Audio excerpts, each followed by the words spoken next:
Hello everyone. The independent media has been reliably informed by two highly placed provincial delegates and leaders at the conference that negotiations between the two provinces were done and dusted and had been closed with no room left for negotiation, according to the first insider who preferred to remain anonymous as he was not authorized to speak to the media. There was a discussion last night encompassing Northwest delegates and leaders which took a decision to back Mkhize over President Cyril Ramaphosa. The source said, as the Northwest, we had not pronounced on the preferred presidential candidate, only on the deputy where we endorsed Paul Mashatile. We gave the current leadership a chance and we have seen that they have no programs, state enterprises are in tatters and have no plans on how to grow the economy and take our people out of poverty. Therefore, the delegates and leaders have taken a posture to support Zweli Mkhize.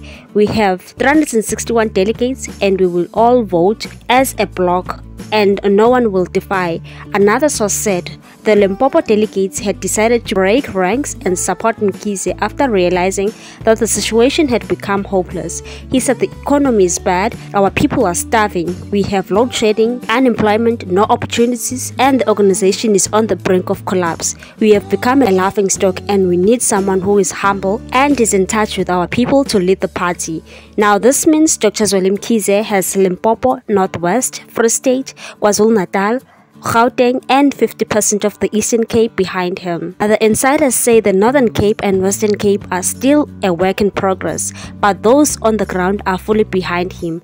On Friday, things got off to a rocky start as members of the ANC heckled Ramaphosa as he delivered his 32-page political report. The president received a cold reception at the conference, which indicates that not all is well in his bid for a second term. The conference has marred by allegations of vote buying and delays as close to 700 delegates were left stranded and unregistered on Friday, the 16th of December. What's your take on this one, people? Thanks for watching. Please subscribe for more news.